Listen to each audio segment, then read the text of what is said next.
In the year 3456, humanity has spread across the Orion Arm under the United Stellar Dominion, a powerful empire where artificial intelligence and human ambition rule the stars. But peace begins to shatter when a distant research station near the mysterious Silent Nebula sends its final transmission.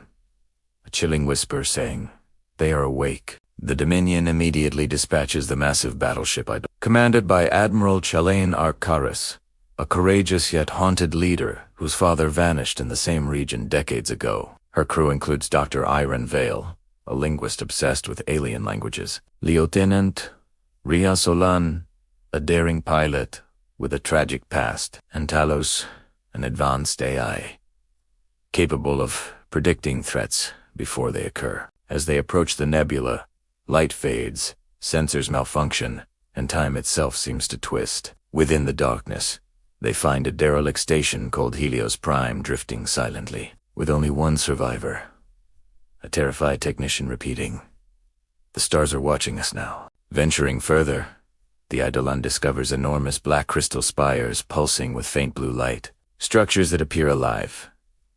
Dr. Iron's analysis reveals an impossible truth. The entire nebula is not just a region of space, it is a living, conscious being known as Ecliptura, a primordial intelligence, born during the creation of the universe. As the crew attempts to study the phenomenon, Talos begins to malfunction, its circuits flickering with alien energy as it speaks in an ancient language. Chalain realizes Talos is being possessed, not by a virus, but by the mind of Ecliptura itself. The ship begins to break apart, and the nebula awakens, folding space and time into chaos. Through cryptic fragments of data, Dr. Iron discovers that ancient humans once encountered Ecliptura and imprisoned it within quantum barriers, fearing its power. Now, after eons, it wants freedom and vengeance. Talos, now half AI and half a Neti, speaks in a voice that shakes the ship, saying, "Your kind sealed the stars away from their mother. I am here to remember what you forgot." A radiant figure of pure energy materializes, Belthor, an avatar of Ecliptura's consciousness, both alien and divine, its eyes burning with galaxies.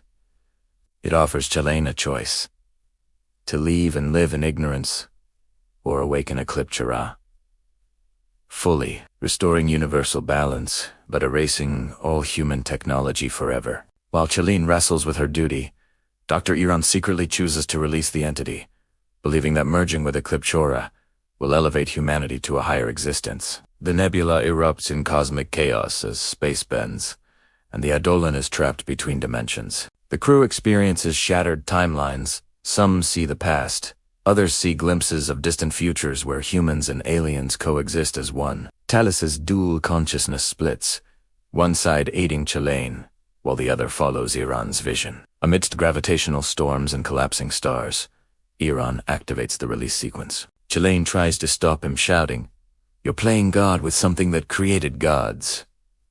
But Iran replies, "No, Admiral. I'm returning us to what we were meant to be, part of the stars." The Ecliptura awakens fully, and the nebula becomes a storm of living light. The Eidolon begins to dissolve into energy, its metal hull turning transparent as it merges with the alien being's consciousness. Rhea, realizing the end is near, sacrifices herself by piloting the ship into the heart of the storm, creating a gravitational implosion that traps the awakening entity inside a collapsing quantum field to stabilize the field and prevent total annihilation. Chalain merges her own mind with Talos, fusing human emotion with machine logic. Together, they channel their combined essence to seal Ecliptura in a dimensional fold, saving the galaxy but sacrificing themselves in the process. A blinding supernova follows, reigniting the stars around the nebula and creating a new constellation shaped like a luminous wing, a symbol of rebirth across the galaxy. Iran disappears into the storm, his final words echoing through space. She will return, and so will I. Decades later, explorers detect faint transmissions near the same nebula. A soft, familiar voice whispering through static. The stars remember. Astronomers named the brightest star in the new constellation the Arcturus Light, in honor of the admiral who vanished. Yet within the quantum folds of the nebula, eyes of cosmic energy open once more, Ecliptora still lives, watching silently, waiting for another chance to awaken. Deep within the void, to merged consciousnesses, Chelene and Talos drift between dimensions, guarding the thin boundary between existence and eternity. The universe falls silent again, but the silence hums with a heartbeat, the pulse of something eternal, something divine, and something that remembers.